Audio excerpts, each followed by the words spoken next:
Selamat datang di channel Pemuja Malam. Jangan lupa like, share, and subscribe ya. Terima kasih.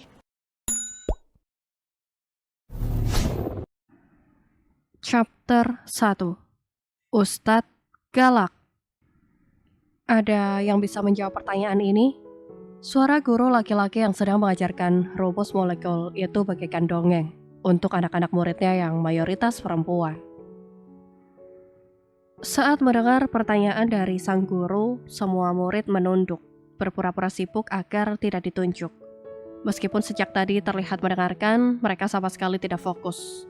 Sudah pukul 14.00, sudah waktunya makan dan tidur siang. Syahla yang duduk di barisan nomor 3 tampak sibuk dengan hal lain. Dia terlihat tertawa sendiri sambil menulis di buku kuartonya. Sesekali ia membayangkan adegan romantis dan kembali menuliskannya di atas buku. Tidak ada yang mau menjawab. Kenapa kalian semua diam saja? Kalian ini sebenarnya paham atau tidak? Guru muda berwajah tampan dengan perawakan tinggi gagah itu mengerutkan kening melihat ekspresi anak muridnya yang tampak enggan menjawab. Ia menghela nafas sebelum melanjutkan. Oke, kalau begitu saya tunjuk saja. Semua kepala semakin tertunduk, sebisa mungkin menghindari pertatapan mata dengan guru mereka.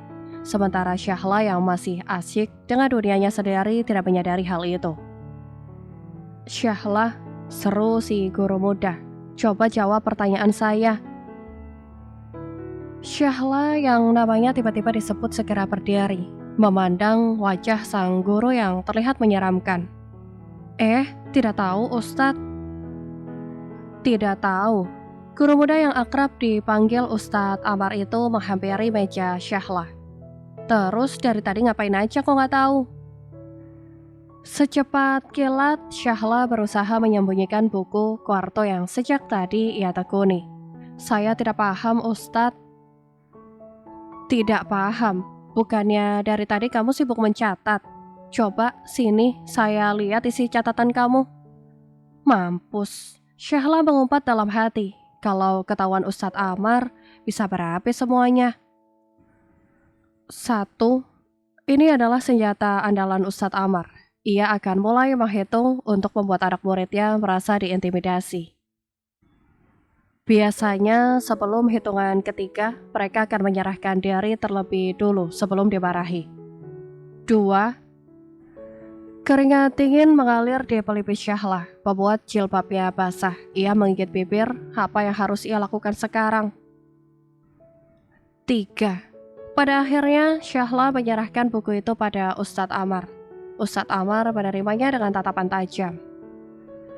Ustadz Galak. Ustadz Amar membaca judul pada halaman pertama buku itu. Kamu yakin ini buku catatan kimia? Ustadz Amar membaca halaman berikutnya keras-keras. Ustadz Rohman adalah seorang pria berhati dingin yang tidak pernah merasakan hal-hal remeh, seperti perasaan cinta. Namun, semuanya berubah setelah ia bertemu gadis cantik bernama Nabila. Paragraf pertama yang dibaca Ustadz Amar mengundang kelak tawa seluruh siswi di kelas itu. Syahla masih berdiri dengan kepala bertunduk. Saya lihat dari tadi kamu tekun sekali. Saya kira kamu mencatat penjelasan saya. Ternyata malah membuat bahan-bahan perhaluan. Ustadz Amar menatap tajam ke seluruh ruangan sampai gelak tawa muridnya seketika berhenti. Kalau sampai ada yang ketahuan melakukan pekerjaan lain selain menyimak pelajaran saya, akan mendapat hukuman, ucapnya tegas. Syahla, buku kamu saya sita. Jangan Ustadz, Syahla buru mencegat Ustadz Amar. Saya akan lakukan apapun. Tapi buku itu tolong jangan disita. Lakukan apapun, Ustadz Amar tersenyum miring. Oke, selama 1 bulan ini, bersihkan kamar mandi pesantren putri sampai kinclong. Terus hafalkan semua rumus molekul dalam bab ini dan setorkan pada saya besok.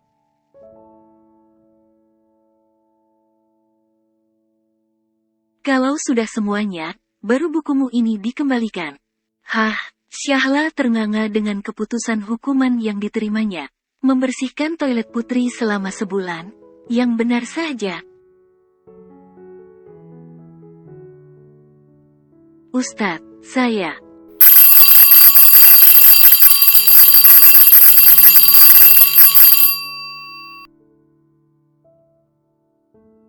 Suara bel tanda sekolah berakhir memotong keluhan Syahla. Ustadz Amar bergegas pergi dari kelas itu tanpa memperdulikan Syahla yang sudah siap memprotes.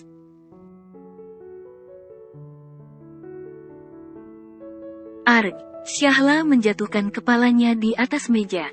Laksmi, teman sebangkunya mengelus, elus punggungnya menghibur. Lagian ngapain sih kamu nulis novel di jam pelajarannya Ustadz Amar? Cari mati itu namanya. Pas banget aku baru dapet inspirasi. Makanya cepet aku tulis. Lagian pelajarannya Ustadz Amar itu bosenin banget. Jadinya ngantuk kalau nggak ngapain. Lihat aja wajah gantengnya Ustadz Amar. Pasti nggak jadi ngantuk. Syahla gelengkan kepalanya mendengar solusi Laksmi yang di luar nalar. Kenapa sih di kelas 12 pun aku masih ketemu Ustadz galak itu? Bosen tahu.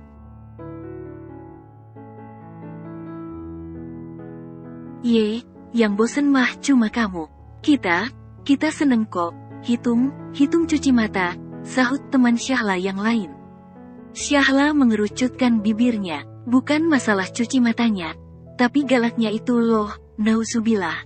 Sejak kelas 1 SMP, Syahla memang sudah diajari oleh Ustadz Amar.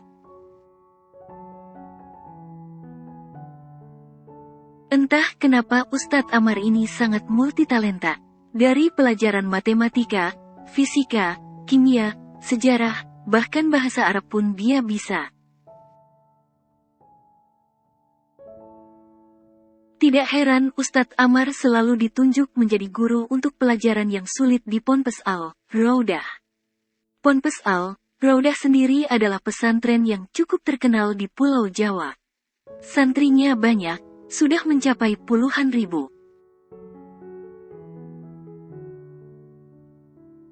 Selain memberikan pelajaran dalam ilmu agama, pesantren Al-Rawdah juga turut memberikan pelajaran sekolah formal. Pesantren membagi waktunya menjadi 2, pagi sampai siang untuk sekolah formal, dan malam harinya untuk non-formal.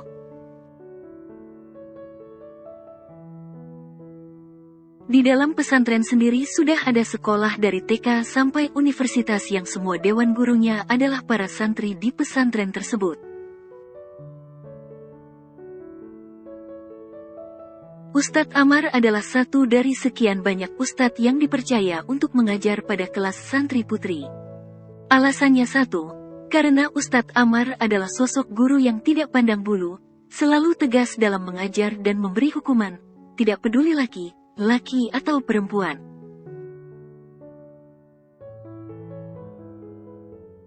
Ustadz Amar juga tidak pernah terdengar kabar berpacaran dengan santri putri, dan hanya fokus pada pendidikannya saja. Karena kecerdasan dan ketegasannya itu, banyak wanita yang mendambakannya, tapi tidak sedikit juga yang sering menyumpahinya kalau sedang kena apes seperti Syahla sekarang ini.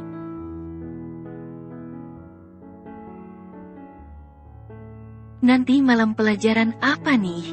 Nggak mood rasanya kalau ketemu Ustadz Amar lagi. Syahla menopang dagu dengan tangannya.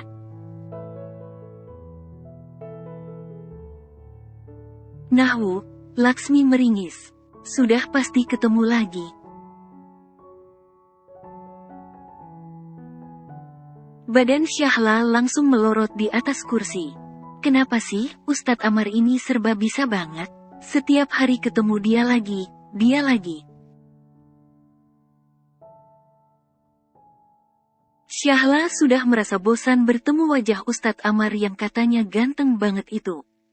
Percuma ganteng kalau galak, batinnya jengkel. Terus novel aku gimana dong? Padahal sudah mau aku upload di internet besok. Tulis ulang aja deh. Laksmi mencoba memberi saran. Tapi kemudian ia segera menutup mulut melihat tatapan tajam sahabatnya.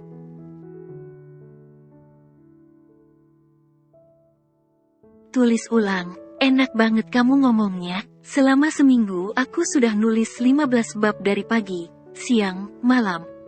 Kamu kira nulis ulang semudah itu?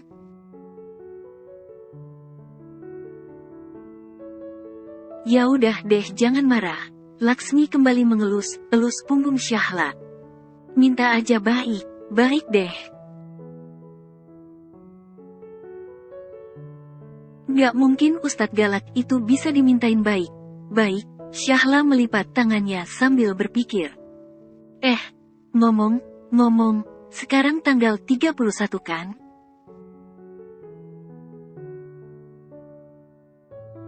Laksmi terlebih dulu mengecek kalender pada dinding kelas sebelum mengangguk. Iya, kenapa?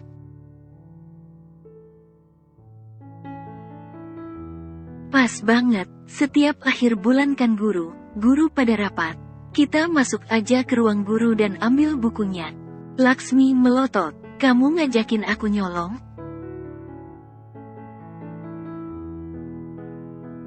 Siapa bilang nyolong? Syahla mendekati Laksmi dan berbisik.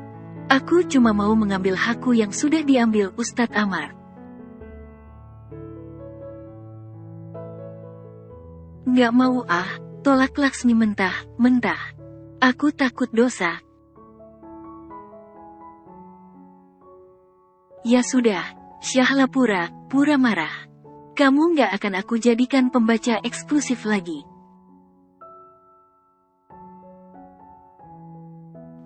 Jangan dong, Laksmi panik. Ya udah, aku bantu deh.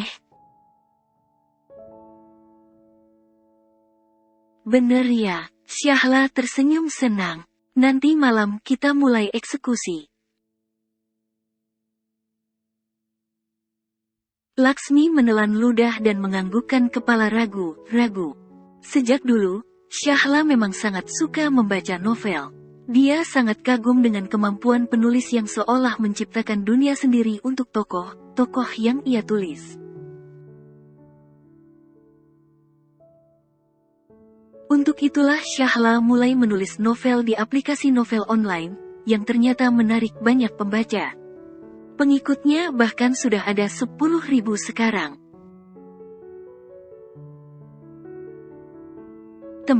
Teman di asrama juga suka sekali membaca karyanya.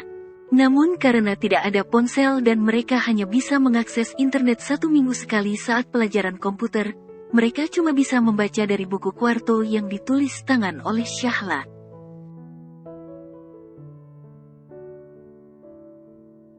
Buku itu kadang bisa berputar dari satu asrama ke asrama lain, bergantian setiap orang, dan harus menunggu lama sampai setiap orang selesai membacanya.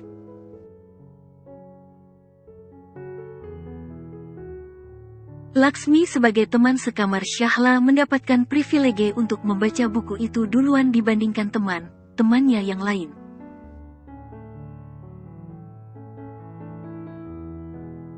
Jadi, kalau sampai kesempatan itu hilang, Laksmi tidak akan bisa lagi membaca cerita romantis Ustadz Rohman dengan Nabila. Padahal dia sudah sangat penasaran dengan kelanjutannya. Pada akhirnya, tidak ada lagi alasan untuk Laksmi menolak rencana mengambil hak milik Syahla malam ini. Seperti dugaan Syahla, malam itu tidak ada ustadz atau ustazah yang masuk ke kelas mereka. Setelah memastikan bahwa semuanya aman, Syahla dan Laksmi langsung melancarkan aksi yang sudah mereka rencanakan sebelumnya.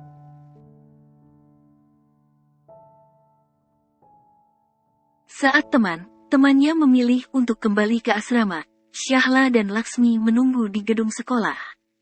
Sekolah formal dan non-formal memang masih menggunakan gedung yang sama, tapi kelas non-formal dibedakan bukan dari angkatannya, melainkan dari kemampuan mengajinya. Setelah sekolah sepi, mereka buru pergi ke kantor guru yang berada di lantai 2 gedung tersebut. Syahla terlebih dulu mengintip dari jendela kaca, memastikan tidak ada siapapun di sana. Rapat Dewan Guru memang diadakan di aula pertemuan pesantren, jadi sudah pasti tidak ada siapa sekarang. Syahla segera membuka pintu kantor yang memang tidak terkunci, dan Laksmi mengikutinya dari belakang.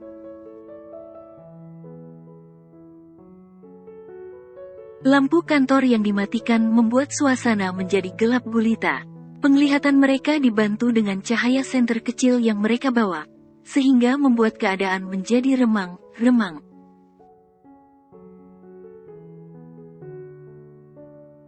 Ditambah dengan suasana gedung sekolah yang sepi, membuat malam itu terasa lebih horor. Laksmi mengeratkan pegangannya pada lengan Syahla. Aku takut. Baca ayat kursi saja, Syahla menjawab asal. Dengan senter kecil di tangannya, dia sibuk mencari meja milik Ustadz Amar.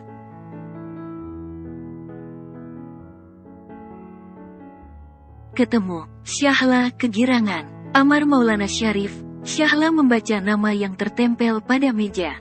Tanpa membuang waktu, Syahla buru mencari buku yang tadi disita oleh Ustadz Amar.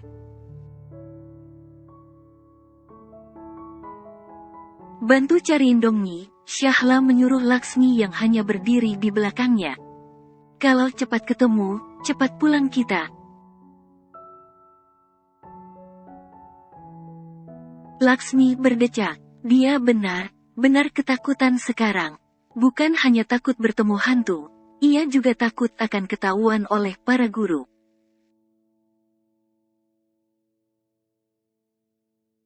Tapi mendengar kata cepat pulang, ia akhirnya memutuskan untuk membantu. Syahla sudah membuka laci kecil yang berada di meja itu. Tapi tetap tidak ketemu. Kok nggak ada sih? Syahla kembali mengacak tumpukan buku di atas meja kerja Ustadz Amar, tapi hasilnya nihil. Gimana Mi, ketemu? Nggak ada, Laksmi menggeleng. Mungkin disimpan di tempat lain. Disimpan di mana ya? Syahla mulai berpikir sambil tangannya sibuk mencari. Masa sih Ustadz Amar bawa bukuku kemana?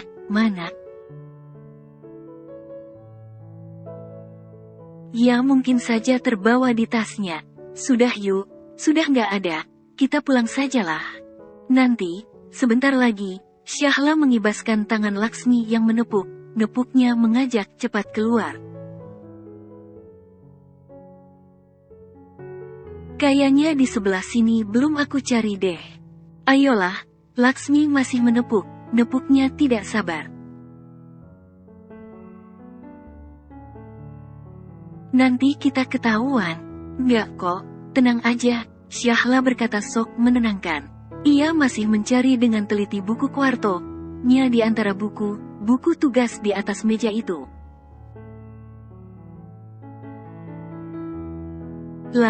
Laksmi kembali menepuk pundak Syahla. Ini kok ada yang nepuk pundakku ya? Aduh, siapa sih Mi? Kucing kali. Syahla kembali mengibaskan tangan Laksmi. Laksmi goyangkan badan Syahla lebih kencang. Ini tangannya manusia. Apa sih Mi? Jangan halu deh. Tapi ini beneran. Bersambung.